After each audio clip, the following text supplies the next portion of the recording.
नमस्कार, आप सभी का स्वागत है इस बुलेटिन में। मैं हूं आपके साथ शालिनी राणा। शुरुआत करेंगे बुलेटिन की। बिहार चुनाव में एनडीए की प्रचंड जीत के बाद अब सूबे में नई सरकार का गठन हो गया है। नीतीश कुमार ने 10वीं बार बिहार के मुख्यमंत्री पद की शपथ ले ली है। नीतीश कुमार के साथ ही नई सरकार के 26 मंत्रियों ने भी पद और गोपनीयता की शपथ ली।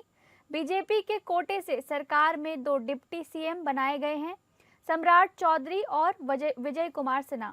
नीतीश कैबिनेट में बीजेपी से 14, जेडीयू से 8, एलजेपीआर से 2, हिंदुस्तानी आवाम मोर्चा और राष्ट्रीय लोक मोर्चा से एक मंत्री बनाए गए हैं। नीतीश मंत्रिमंडल में शपथ लेने वाले मंत्रियों में मंगल पांडे, अशोक चौधरी, लेशी सिंह, श्रेयसी सिंह, रमा निषाद, मदन सहनी भी शामिल हैं। जीतन राम मांझी की पार्टी से उनके बेटे संतोष कुमार सुमन और उपेंद्र कुशवाहा की पार्टी से उनके बेटे दीपक प्रकाश ने मंत्री पद की शपथ ली है। एनडीए के मंत्रिमंडल में आगड़ी और पिछड़ी जाति से 8 मंत्री बनाए गए हैं, तो दलित समुदाय से 5 मंत्री बने हैं। नए मंत्रियों में 1 मुस्लिम, 3 महिलाएं और 3 नए विधायक भी शामिल हैं। नीतीश कुमार के शपथ ग्रहण में मंच पर प्रधानमंत्री नरेंद्र मोदी, गृह मंत्री अमित शाह, आंध्र प्रदेश के मुख्यमंत्री चंद्रबाबू नायडू के साथ एनडीए की सरकार वाले राज्यों के मुख्यमंत्री मौजूद थे। मैं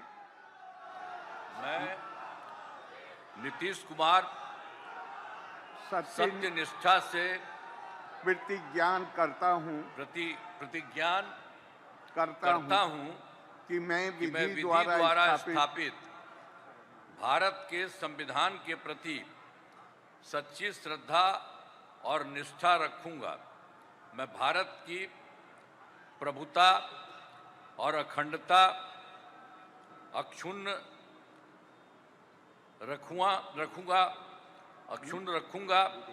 मैं बिहार राज्य के मुख्यमंत्री के रूप में मैं अपने कर्तव्यों का श्रद्धापूर्वक और शुद्ध अंतःकरण से निर्वहन करूंगा।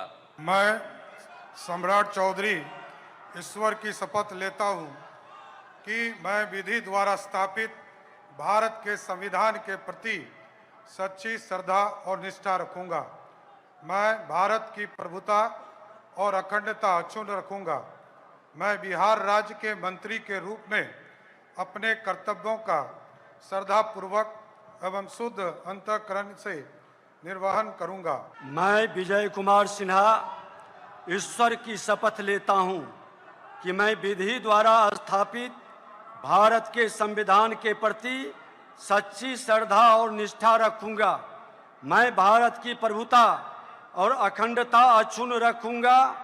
मैं बिहार राज्य के मंत्री के रूप में अपने कर्तव्यों का श्रद्धापूर्वक और शुद्ध अंतःकरण से निर्वहन करूंगा तथा मैं भय या पक्षपात, अनुराग या द्वेष के बिना सभी प्रकार के लोगों के प्रति संविधान और विधि के अनुसार न्याय करूंगा। बिहार में नई सरकार के गठन पर केंद्रीय मंत्री गजेंद्र सिंह शेखावत ने बधाई दी है। उन्होंने कहा कि ये विकास और लोकतंत्र की जीत है। शेखावत ने विश्वास जताया कि एनडीए की नई सरकार बिहार को विकसित भारत का ग्रोथ इंजन बनाएगी। शेखावत ने कहा कि बिहार की जनता ने विकास और स्थिरता को चुना है। उन्होंने विपक्ष पर निशाना साधते हुए कहा कि उनकी झूठी राजनीति अब खत्म हो चुकी है। बिहार के इस नई सरकार के गठन पर बिहार वासियों को शुभकामनाएं। जिन वादों के साथ में और जिन इरादों के साथ में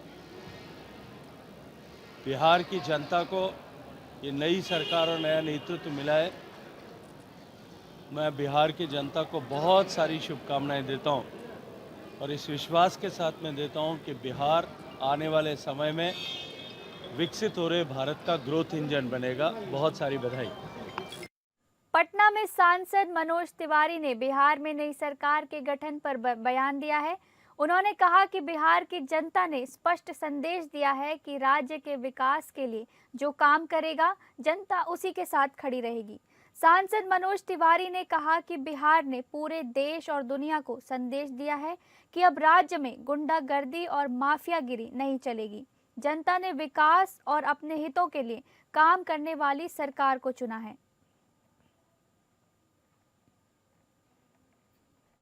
पूरे दुनिया में बिहार ने एक बहुत बड़ा संदेश दिया है कि अब गुंडागर्दी, माफिया, बदतमीजी ये सब नहीं, बल्कि जनता के लिए जो हितैषी होगा उसको लोग चुनेंगे। और बिहार ने ये संकेत आना चाहिए। अगर वो लोकतंत्र का सम्मान करते होंगे तो जरूर आएंगे, और मुझे आशा है कि वो जरूर आएंगे। उस पर हम क्या बोलें, लेकिन जो भी राजनीति में कदम रखे उसको हार जीत से अलग हटके जनता के लिए बने रहना चाहिए। एक और कांग्रेस नेता राहुल गांधी जमकर एसआईआर का विरोध कर रहे हैं। वहीं झारखंड प्रदेश कांग्रेस अध्यक्ष केशव महतो कमलेश द्वारा रांची स्थित पार्टी कार्यालय में एसआईआर को लेकर एक बड़ा बयान सामने आया है। दरअसल मीडिया को संबोधित करते हुए पार्टी अध्यक्ष ने राज्य में एसआईआर लागू होने के विषय पर ये कहा कि उनकी पार्टी एसआईआर के विरोध में नहीं है, बल्कि एसआईआर को सही ढंग से लागू करने की जरूरत है। एसआईआर के विरोधी नहीं है। एसआईआर हो, लेकिन सही ढंग से हो। हमारे कार्यकर्ता अलर्ट रहेंगे। कहीं पर कोई हमारा जेन्युइन वोटर कटे नहीं, गलत वर्ग कोई छूटे नहीं, और कोई भी गलत व्यक्ति उसमें जुटे नहीं। इस पर हम लोगों को विशेष ध्यान देने की आवश्यकता है। इतना अधिक पैमाने पर लोगों को डिलीट नहीं किया गया। जो गणना प्रपत्र नहीं भर पाएंगे उसमें बहुत सारे टेक्निकल सवाल हैं, बहुत टेक्निकल प्रश्न है। जो नहीं भर पाएगा, जो सर्टिफिकेट दे नहीं पाएगा, और उसका समय सीमा भी बहुत कम रहता है। इसलिए बहुत लोग फॉर्म, या दूसरे जो व्यक्ति हैं जो दूसरी जगह काम करने के हैं, वो फॉर्म नहीं भरेगा तो उसका नहीं है, वो डिलीट हो जाएगा। इस तरह से भी बहुत लोगों का नाम कटा है। उत्तर प्रदेश में स्पेशल इंटेंसिव रिवीजन यानी एसआईआर की प्रक्रिया पर तेजी से काम चल रहा है। प्रदेश के मुख्य निर्वाचन अधिकारी नवदीप रिंडवा की माने तो वोटर लिस्ट को दुरुस्त करना ही एसआईआर का मूल मकसद नहीं है।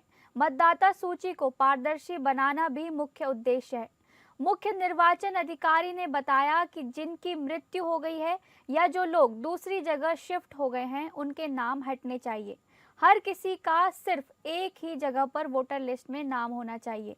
अगर कोई व्यक्ति एक से ज्यादा जगह पर एसआईआर फॉर्म भरता है तो उसके खिलाफ बहुत सख्त कार्रवाई की जाएगी। एपीएन न्यूज ने प्रदेश में हो रही एसआईआर प्रक्रिया को लेकर प्रदेश के मुख्य निर्वाचन अधिकारी नवदीप रिंडवा से खास बातचीत की। उत्तर प्रदेश में मतदाता सूची को दुरुस्त करने का काम तेजी से चल रहा है। एसआईआर की प्रक्रिया पूरे जोर शोर से पूरे प्रदेश में चल रही है। हमारे साथ बात करने के लिए प्रदेश के मुख्य निर्वाचन अधिकारी नवदीप रिंडवा जी मौजूद हैं। नवदीप जी, जो ये एसआईआर की प्रक्रिया चल रही है, बीएलओ घर घर जा रहे हैं, लेकिन अभी भी कई जगह ऐसी है जहाँ पर बीएलओ नहीं पहुँचे। जो एसआईआर का पहला चरण 4 नवंबर से शुरू हुआ था और ये 4 दिसंबर तक चलेगा। और इस पहले चरण में काम इतना था कि प्रदेश के जो 15 करोड़ 44 लाख से अधिक वोटर हैं, उन सभी वोटर्स के हमने गणना फॉर्म छपवाए, बीएलओज़ को दिए, और बीएलओज़ के माध्यम से उन फॉर्म्स को वोटरों के घर जाकर हर वोटर के फॉर्म को वोटर्स को उपलब्ध कराना था, परिवार के किसी सदस्य को उपलब्ध कराना था। और इन फॉर्म्स को वोटर से अपेक्षा है कि वो भरें और अपने हस्ताक्षर करके वापस बीएलओ को दें। बहुत सी जगह ऐसा होता है कि मतदाताओं के नाम मल्टीपल टाइम्स, गांव में भी मतदाता ने वोट बनाया है, शहर में भी बनाया है, कई जगह गलती से एक ही बूथ में 2 जगह नाम है, कई जगह गलती से बगल बगल के बूथों में नाम है। तो सारे जितने नाम है उतने ही एन्यूमरेशन फॉर्म आएंगे, लेकिन महत्वपूर्ण यह है कि उनमें से केवल एक एन्यूमरेशन फॉर्म, एक गणना फॉर्म पर हस्ताक्षर करना है जहां मतदाता अभी निवास कर रहा है और जहां का वोट बनना चाहिए। अदरवाइज ये जब एक्सरसाइज पूरी होगी तो हम डुप्लीकेट निकालेंगे। और अब चूंकि ये फ्रेश एक्सरसाइज है, दोबारा से मतदाता जिम्मेवारी ले रहे हैं हस्ताक्षर करके, तो इसकी जिम्मेवारी भी आएगी। तो बहुत महत्वपूर्ण है ऐसे मतदाताओं के लिए जिनके नाम मल्टीपल टाइम्स हैं, कि ऐसा ना हो कि एक जगह उनका परिवार का सदस्य हस्ताक्षर करके दे दे गांव में, शहर में, वो खुद हस्ताक्षर कर दें। तो अपने परिवार के सदस्यों से बात करें और इंश्योर करें कि एक ही जगह उनका नाम आए। इसमें से अगर कोई छूट जाता है तो उसके लिए दिसंबर में शायद एक नई प्रक्रिया शुरू होगी। जैसे मैंने आपको बताया कि 9 दिसंबर से दो तरह के लोग फॉर्म भरने की हम अपेक्षा कर रहे हैं। पहले वो जिनके नाम से ड्राफ्ट में भी, जिनके नाम से कोई एन्यूमरेशन फॉर्म नहीं आया, जिनका नाम था ही नहीं, हो सकता है वो दिल्ली से, प्रदेश के बाहर से अब आए हों तो यहाँ उनका नाम ही नहीं था, ऐसे लोग भी फॉर्म 6 भरेंगे। और 9 दिसंबर को जब हम अपनी मतदाता सूची प्रकाशित करेंगे, वो वेबसाइट पे भी लगाएंगे। पॉलिटिकल पार्टीज ने बूथ लेवल एजेंट्स तैनात कर दिए हैं। यूपी में लगभग 4 लाख के आसपास बूथ लेवल एजेंट्स तैनात हो गए, उनको पार्टियों को भी देंगे। और उनसे अपेक्षा ये है कि सब मतदाता, भले ही उन्होंने एन्यूमरेशन फॉर्म भर के दिया है नहीं दिया है, 9 दिसंबर को जब वोटर लिस्ट प्रकाशित हो, अपने बूथ की चेक करेंगे। अगर उनका नाम नहीं है किसी भी वजह से, हो सकता है एन्यूमरेशन फॉर्म दिया हो, कोई BLO की त्रुटि रह जाए, कोई और कारण रह जाए, या उन्होंने एन्यूमरेशन फॉर्म नहीं भरा था, वो भी भर सकते हैं। और जो बाहर के प्रदेशों से आए या ऐसे बच्चे जो 1 जनवरी 2026 को 18 वर्ष के जिनकी आयु होगी, बिल्कुल युवा बच्चे, भी 17 साल कुछ महीनों के हैं, उनसे भी अपेक्षा होगी कि 9 दिसंबर के बाद फॉर्म 6 भर के वो वोटर लिस्ट में अपना नाम लाएं। बहुत बहुत धन्यवाद। ये हमारे साथ प्रदेश के मुख्य निर्वाचन अधिकारी, जिन्होंने बड़े स्पष्ट तरीके से बताया कि SIR प्रक्रिया किस तरह से चल रही है, किस तरह से आपको फॉर्म भरना है, और हमारी आपसे अपील है कि एक जागरूक मतदाता बने और अपना नाम SIR में शामिल जरूर कराएं। आनंद सिंह। सुप्रीम कोर्ट ने एक महत्वपूर्ण फैसले में कहा है कि गवर्नर या राष्ट्रपति को बिलों पर कार्रवाई करने के लिए कोई समय सीमा निर्धारित नहीं की जा सकती है। कोर्ट ने कहा कि गवर्नर या राष्ट्रपति की भूमिका को किसी अन्य प्राधिकरण द्वारा प्रतिस्थापित नहीं किया जा सकता है। कोर्ट ने कहा कि गवर्नर या राष्ट्रपति के कार्यों को न्यायिक समीक्षा से परे नहीं रखा जा सकता है, लेकिन ये समीक्षा केवल तभी की जा सकती है जब बिल कानून बन जाए। कोर्ट ने यह भी कहा कि गवर्नर या राष्ट्रपति के कार्यों में देरी होने पर न्यायालय सीमित दिशा निर्देश जारी कर सकता है। सुप्रीम कोर्ट ने गवर्नरों को भी चेताया कि अनुच्छेद 200 के तहत उनको बिल पर सिर्फ मंजूरी देने, प्रेसिडेंट को रेफर करने या कमेंट्स के साथ उसे हाउस वापस आने का अधिकार है। वह बिलों पर मंजूरी को अनिश्चित काल के लिए रोक नहीं सकते। कोर्ट ने कहा कि कोर्ट टाइमलाइन तय नहीं कर सकते, लेकिन लंबे समय तक बिल पर बिना किसी वजह के देरी होने पर लिमिटेड आदेश जारी कर सकते हैं। कोर्ट ने कहा राज्यपाल के पास अनुच्छेद 200 और 201 के तहत फैसला लेने का पूरा अधिकार है। बिल की मंजूरी के लिए कैबिनेट की सलाह की जरूरत नहीं है। ऐसे में बिल को अस्वीकार करें या राष्ट्रपति के पास भेजें, क्योंकि संवैधानिक अनुशासन के मुताबिक गवर्नर बिल को अनिश्चित काल तक रोक नहीं सकते।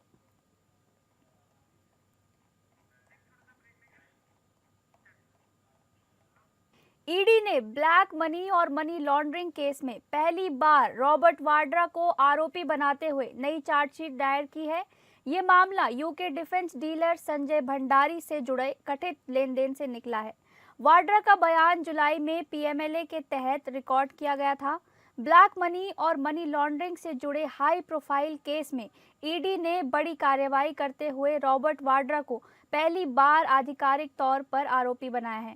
प्रवर्तन निदेशालय ने लंदन प्रॉपर्टी और कथित काले धन के लेन देन से जुड़े मामले में नई चार्जशीट दिल्ली की राउज एवेन्यू कोर्ट में दाखिल कर दी है। ये मामला यूके के डिफेंस डीलर संजय भंडारी से जुड़ी संदिग्ध लेन देन की जांच से उभरा था। ईडी के अनुसार वाड्रा का बयान इस साल जुलाई में पीएमएलए के तहत रिकॉर्ड किया गया था।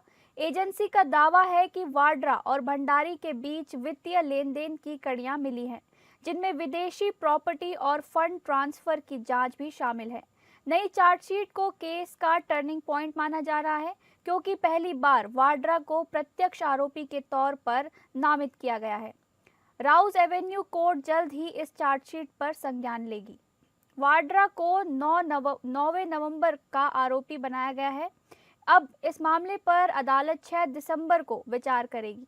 माना जा रहा है कि आने वाले दिनों में इस हाई प्रोफाइल केस में राजनीतिक तापमान और बढ़ेगा। अभी वाड्रा या कांग्रेस की ओर से प्रतिक्रिया नहीं आई है। वाड्रा के खिलाफ ईडी की जांच लंदन की 2 संपत्तियों से जुड़ी है, जो ब्रिटेन के हथियार डीलर संजय भंडारी के नाम पर दर्ज है। ईडी का दावा है कि ये दोनों संपत्तियां वास्तव में वाड्रा की बेनामी संपत्तियां हैं। ईडी अब भंडारी के साथ उनके कथित संबंधों की जांच कर रहा है। हालांकि वाड्रा इन आरोपों को हमेशा खारिज करते रहे हैं और ईडी पर उन्हें परेशान करने का आरोप लगाया है। अधिकारियों का कहना है कि ब्रायनस्टन स्वकार्य प्रॉपर्टी का पैसा वाड्रा ने दिया था और उनके कहने पर ही उसका नवीनीकरण हुआ था। ईडी ने यह भी कहा कि वाड्रा अपनी लंदन यात्राओं के दौरान इस प्रॉपर्टी में कई बार रुके थे। ईडी ने 2016 में इस मामले में पीएमएलए के तहत केस दर्ज किया था। ये दोनों संपत्तियां अब अपराध की आय के तौर पर जांच के दायरे में हैं। बीते महीने रॉबर्ट वाड्रा ने उन मीडिया रिपोर्टर्स का खंडन किया था जिनमें दावा किया गया था कि वो ईडी के समन से बच रहे हैं। उनके अधिवक्ता सुमन ज्योति खेतान ने कहा था कि ये खबरें पूरी तरह से असत्य और तथ्यहीन हैं। उन्होंने दोहराया था कि वाड्रा ने पिछले 1 दशक से ईडी के सभी समन और दस्तावेजों की मांगों का पूर्ण अनुपालन किया है।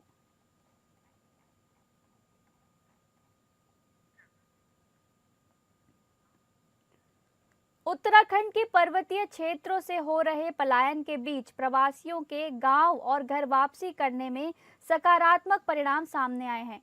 रिवर्स पलायन करने वालों में 25 से 35 साल के युवा सबसे ज्यादा हैं। साथ ही अभी तक 43% युवा प्रवासी वापस अपने गांव लौट आए हैं। वापसी करने वाले युवाओं में कृषि, पशुपालन, पर्यटन, स्वरोजगार अपने का जोश दिखाएं, जिसमें अपने गांव की मिट्टी से वह पुनः जुड़ रहे हैं। पलायन निवारण आयोग की पलायन के सर्वे रिपोर्ट के अनुसार गांव से पलायन करने वाले कुल 6,282 प्रवासी अपने गांव लौट आए हैं। अगर आयु वर्ग के हिसाब से देखें तो 28.66% 25 साल से अधिक आयु वर्ग के हैं और 29.09% ने 35 साल से अधिक आयु वर्ग के हैं। आपको बता दें कि अभी तक 169 प्रवासी विदेश से लौटकर वापस अपने गांव आ चुके हैं।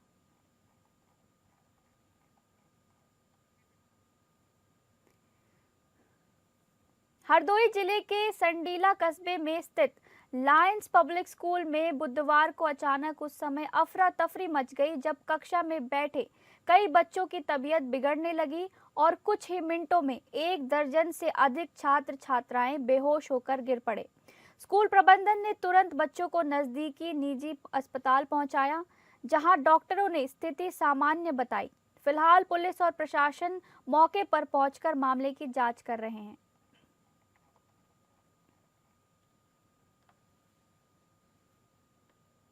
संडीला लायंस पब्लिक स्कूल के कुछ बच्चों के द्वारा वायलेंट कफिंग और अनईजीनेस की शिकायत हो रही है किसी एलिजेड गैस लीक के चलते, जिसके क्रम में जॉइंट मजिस्ट्रेट एसडीएम संडीला एवं सीओ साहब द्वारा तत्काल संज्ञान में लेते हुए सभी बच्चों को आरबी हॉस्पिटल और ओम हॉस्पिटल में रेफर किया गया।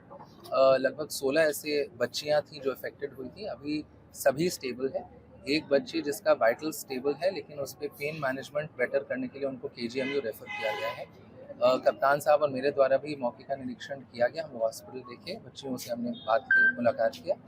इसके बाद हम लोग स्कूल भी जा रहे हैं, वहाँ पे भी देखेंगे क्या इशू है और उसके बाद आवश्यक कार्रवाई की जाएगी। कानपुर पनकी में बड़ा हादसा हो गया है, जहां तेल फैक्ट्री में 4 कर्मियों की मौत हो गई है। कोयला जलाने से ऑक्सीजन की कमी के चलते 4 कर्मियों को अपनी जान गंवानी पड़ी। थाना पनकी क्षेत्र के इंडस्ट्रियल एरिया साइट 2 में स्थित एक तेल फैक्ट्री में बड़ा हादसा हो गया। सूचना मिली कि फैक्ट्री में काम करने वाले 4 कर्मियों की मौत हो गई है।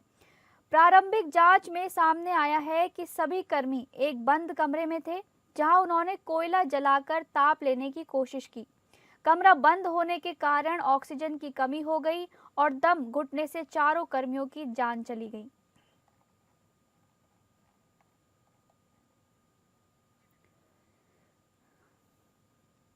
कर्नाटक के बेंगलुरु में दिन दहाड़े डकैती की वारदात सामने आई है।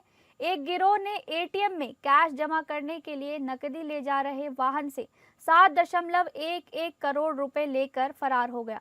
शहर में वाहनों की जांच तेज कर दी गई है। ये घटना साउथ एंड सर्कल के पास हुई। कर्मचारी एटीएम में नकदी डालने ले जा रहे थे, तभी इनोवा कार में 7-8 बदमाश वहां पहुंचे। उन लोगों ने खुद को आरबीआई का अधिकारी बताकर नकदी प्रबंधन टीम को धमकाया। उन्होंने बंदूकधारी और अन्य कर्मचारियों को गाड़ी से बाहर निकाल दिया। वो चालक को डेयरी सर्कल की ओर ले गए और फ्लाईओवर पर गाड़ी रोक दी। वहां लुटेरों ने नकदी अपनी इनोवा कार में रखवा ली और मौके से फरार हो गए।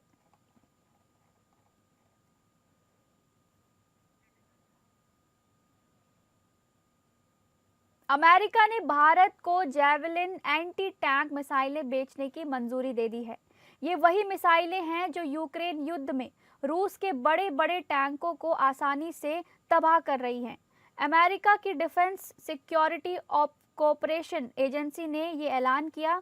कुल डील की कीमत करीब $93 मिलियन यानी लगभग 780 करोड़ रुपए है। जैवलिन एक पोर्टेबल यानी कंधे पर रखकर चलाने वाली एंटी टैंक गाइडेड मिसाइल है। इसे अमेरिका की 2 बड़ी कंपनियां लॉकहीड मार्टिन और आरटीएक्स मिलकर बनाती हैं।